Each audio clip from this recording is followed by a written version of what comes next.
Ladies and gents, 2024 Lotus Emira Sport Suspension V6 manual against a 2021 Lotus Evora GT. Both are powered by the 3.5 liter Toyota V6 that has an Edelbrock supercharger on the top. Here we're making 400 horsepower, 310 pound-feet of torque. And in the Evora GT, we're up to 416 horsepower, 332 pound-feet of torque. Both weigh right around 3,200 pounds. That one's a little bit lighter, 3,175, but the chassis themselves are very, very similar. Lotus is going to tell you that they have 180 or 160 or whatever differences between the chassis, but fundamentally very similar. Think of this as Evora GT 2.0. You can buy this new right now for 105K MSRP. This on the used market is right around 80 to 85. I think the owner bought this right around there. But the question today is, where should you spend your money? 105K for the Lotus Emira, or do you save 20K with the Evora GT? How much driving experience and pleasure do you get? Do you get more driving pleasure with the Evora GT? We're gonna find out today. We have double wishbone in all four corners on both cars, because again, same chassis more or less. Same tires as well. Cup 2s, 245 section width in the front of both vehicles, 295 section width in the rear of both vehicles. That's what this comes with stock from factory. Both are mated to 6-speed manual transmissions. You can get both with a 6-speed automatic, but why would you do that? The owner of this Emira added a third cat delete with the Milltek valve controller. Very, very popular mod for the Emira, something that I'm considering for my own Lotus Emira. He also did Castrol SRF brake fluid, which is also what I did on my Emira right before I tracked it for the first time. And he swapped out the battery for a lithium battery, save a little bit of weight. Damn, that thing sounds good.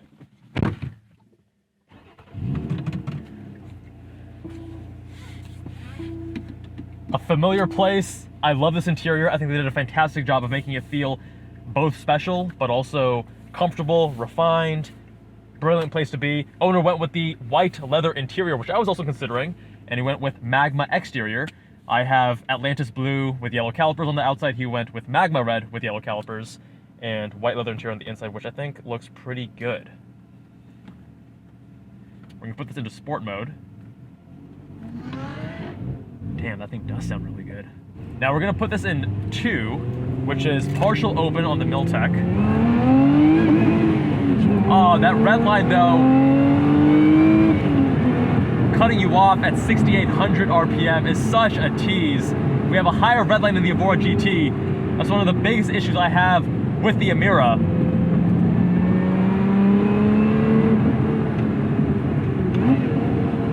But the throttle response, pedal placement, brilliant. Slightly offset to the right, as you have in any car that's mid-engine with double wishbone suspension in the front. But it's not too bad, very easy to get used to. Clutch is still slightly to the left of the steering wheel. In both vehicles we have hydraulically assisted steering. Gives us great feel, although in the Emira we don't have quite as much load up mid-corner as I would like.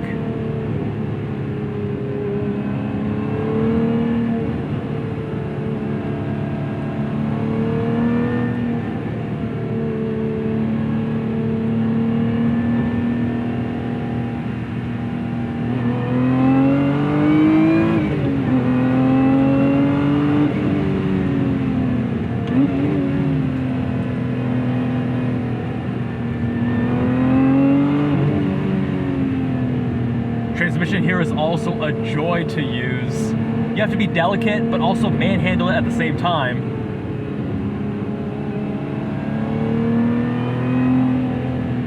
But it is so much better than prior generation Lotus transmissions, at least from my memory. We're gonna find out how the Evora GT compares today.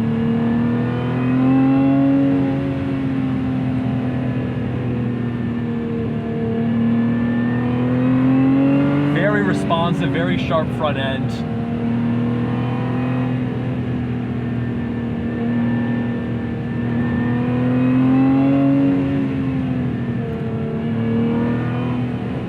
You can feel that mid-engine balance. The center of gravity does feel higher than something like a Cayman. And you also have a much more rearward weight distribution. 3961 here versus the 4555 in the Cayman. And while I think that makes it, on paper, less ideal in certain ways, it does give this car a lot of character. You really feel that weight transfer and use that to your advantage.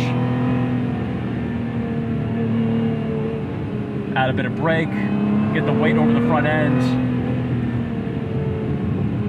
turn in sharper, be patient with the throttle, otherwise you are going to have understeer.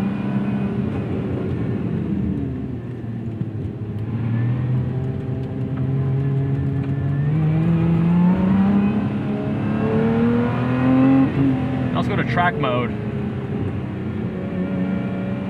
which is valve fully open.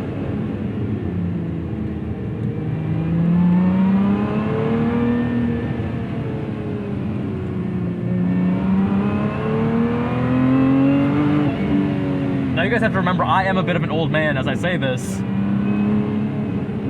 I actually feel like the third cat delete with the Milltek valve controller, it's just a tiny bit too loud for me. I enjoy it on these short drives, but I feel like if I was pushing it for longer periods of time, let's say I go to ACH, and I'm on the throttle for a while, I think it'd be a bit much for me. But then stock is a little bit too quiet as well. But again, I do admit I have sensitive ears, so I think a lot of people are going to find the Milltek with the third cat delete to be perfect. But I'm the guy who got tinnitus from driving the GT4 RS. That thing is definitely too loud. Dude, that sounds so good.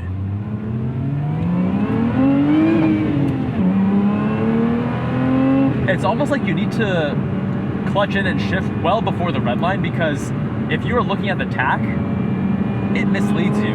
It's gonna cut the power earlier than you would expect. It's almost like the graphic is delayed or something.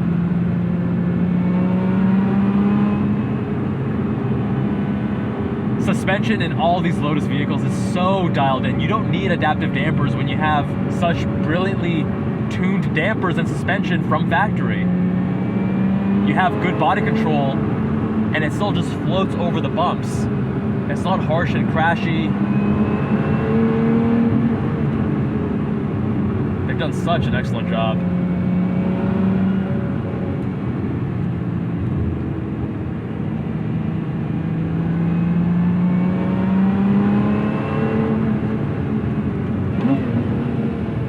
Heel toe is a cinch. Such natural throttle response.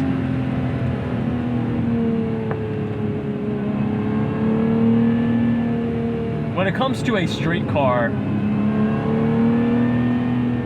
this is up there. You can't really expect much more for a street car. Now, when it comes to track, I did track my Lotus Emira. You can watch that right up here. There are limitations on track, but on street, when you're not pushing it as hard, but you still want something that is dynamic and playful and fun and competent, of course, and comfortable and feel special. I think that at 100K, you're getting a lot of car for the money. And people complain, oh, this car should have been 70, 80K because of the performance. Oh, shut your mouth, dude. The Cayman GTS 4.0 is essentially the same price once you add a couple options. That's the main competitor. This feels so much more special though.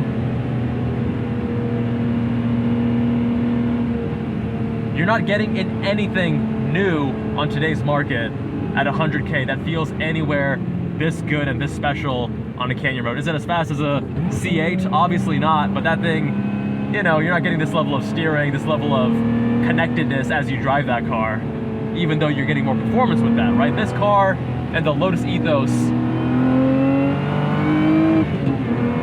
is about the driving experience, that connectedness, that raw, driver-centric philosophy, and I fucking love it.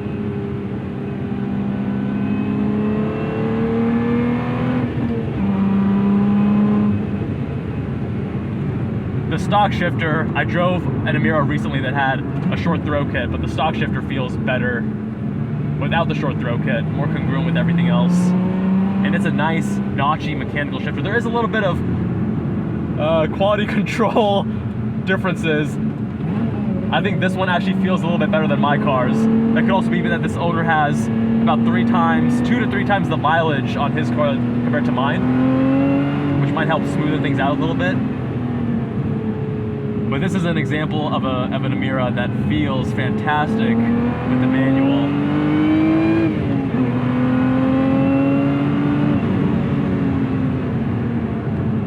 And 400 horsepower, 3,200 pounds, good power to weight. You're not gonna feel like this thing is slow or needing more power. Again, for street, ideal.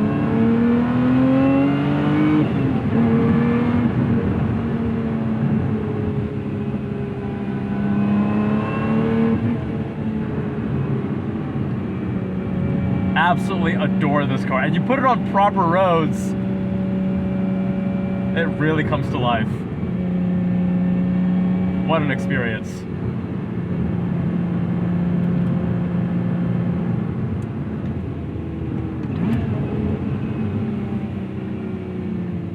And now it's time to hop into the Evora GT and see how it compares. And now it's time for the Evora GT. We have a single exit exhaust in the center versus the dual exhaust exit in the Emira. And I actually like the rear end on this quite a bit. I think the circular taillights and just the shaping and sculpting right here, integrating with the wing, I think it looks really nice. A little bit more special to me than the Emira, but it's not maybe as classically beautiful and the lines aren't quite as timeless, but this is definitely a more aggressive appearing vehicle. These are fake vents, which surprised me today. I thought those were real, but up close, those are fake. Really sharp car, but when you get into the interior, it's a completely different experience. First of all, these seats are actually quite a bit better than the Emiras. These seats give you much better bolstering while still retaining a lot of comfort. We still have an immobilizer on this generation of Lotus. You have to press that button first before you start. Steering wheel is circular, not the weird squared off shape of the Emira. And it feels a little bit smaller as well, smaller diameter. Now, the interior itself, you have Alcantara. It looks nicer than I remember Evora interiors appearing, but when you sit in here a bit longer, you start realizing that the build quality just isn't anywhere close to the Emira. Not to say that the Emira is like some Porsche, but I mean, even look at these things are like not parallel. Small details like that, I guess maybe that's intentional because they're all like that.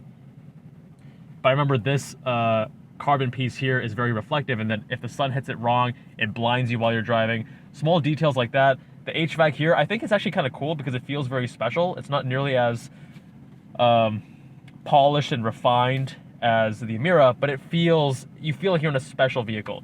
The Alpine unit, which is OEM, it looks very aftermarket. And these controls here are also sometimes a bit confusing because if you press Sport, the exhaust functionality button actually inverts. So here, if I press exhaust, this will open it up in normal mode. But if I press Sport, now the exhaust valve is open, and if I press this, it makes it quiet. So, you know, small little things like that are this is what you think of when you think of Lotus, right? These little quirks, these things that are a little bit bizarre, not always the tightest fit and finish, but that's not why you get a Lotus Evora GT. You get it for the driving experience.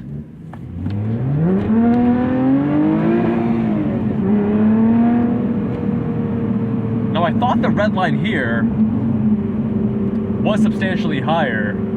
I thought it was 7,000. Looks like it's 69, maybe even 68 as well. If you don't have it in sport mode, the red line is lower. It's probably around 66 or so, 65-ish. But then once you put it in sport or race, I should go in race and see if it goes any higher. I love the sound of this thing. Okay, yeah, it is right around 7,000 actually. Here you're getting much more exhaust note. Whereas in the Emira, you're hearing much more of that supercharger whine. I prefer the sound of this, actually.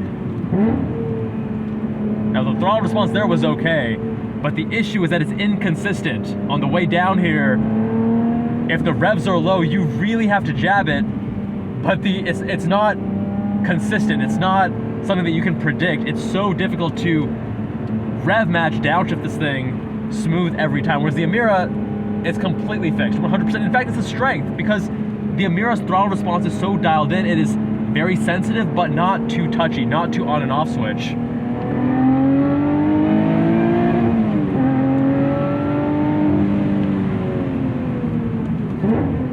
Also don't have nearly as much bite to the brakes here.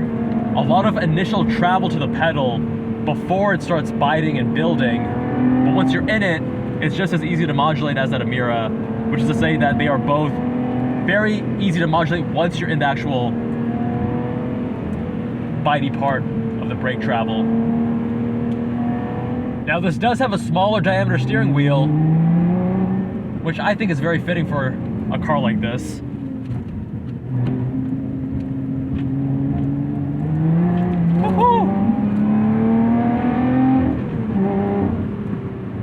Lively, just like the Emira, although the suspension here is definitely much firmer. It's a sharper car. If I had to take one of these cars to the racetrack, it would absolutely be the Evora. You still have that brilliant tuning from Lotus where it's firm, very responsive, great body control, great chassis control, but not punishing. Not at all.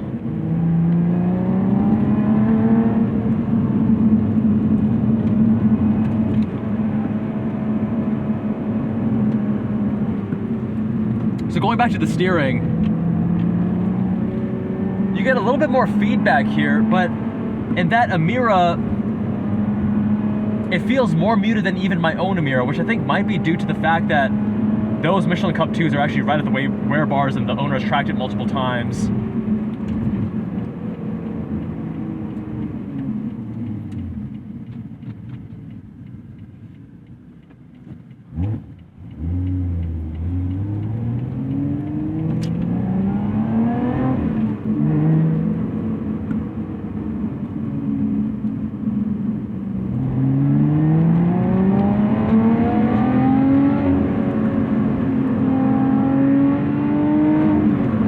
Transmission here is a little bit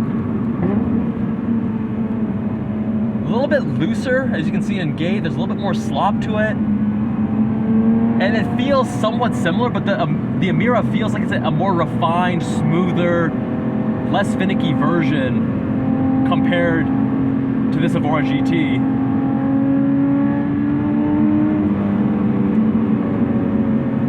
Now I think the smaller diameter steering wheel makes it feel like this has a slightly faster steering ratio,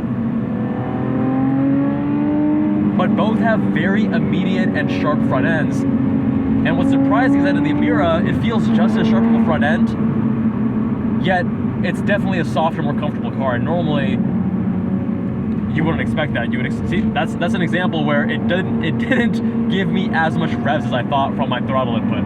Very inconsistent throttle response, which is one of the most annoying things about this car.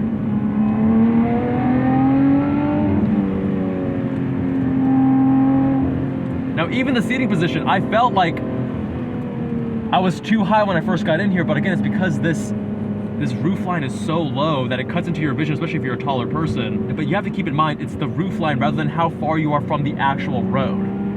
Now, coming into this comparison, I was expecting to love the way the Evora GT drives above the Emira, because to me, it's, in my mind at least, it was a sharper, more hardcore version. But there's actually a lot more trade-offs than I expected. So the biggest thing that's going to be a detractor from the driving experience is the inconsistent throttle response.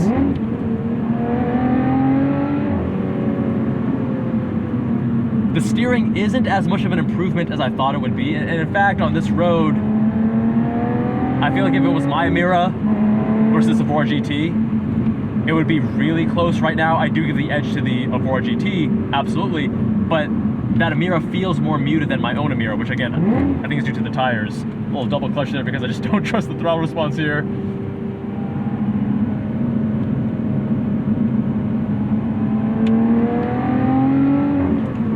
The suspension being firmer, and both cars, they're fine. The Emira strikes a better balance for canyon work and for street use. This is better for track, so it depends on your use case. For me, since I am using the Emira primarily just on street, and I've tracked it once so far, I'll probably only track it once per year moving forward. I'm fine with that trade-off. I'll take the additional comfort.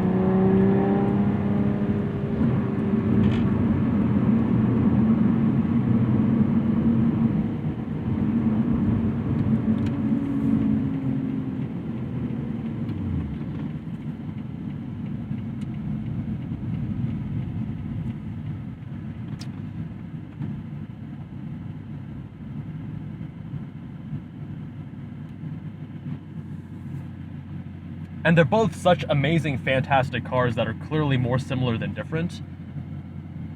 But after driving both back to back, I actually find myself preferring the Emira and the way it drives more. The seats here are definitely better, and the steering has a very slight edge. But there are so many other things in the Emira that I think are better. The interior, as an example, the fit and finish, the brakes, the throttle response. The brakes give you so much more confidence in the Emira because they feel more natural. You don't have to think about it. Your input is just what you expect. Don't get me wrong, both are fantastic vehicles, and I would argue the Evora GT is a little bit more optimized for track work, and I love that engine note too. That would scream on track. But if you're primarily doing street use, I think the Emira is worth the extra cash. My friends, let me know what you think with a comment down below. Big thanks to the owners, Rowan and Joe, for letting me review their Evora GT and Emira. If you want your car reviewed, visit us on jabalandcars.com. Fill out the form on the homepage. Much love, my friends, and I'll see you all in that next one.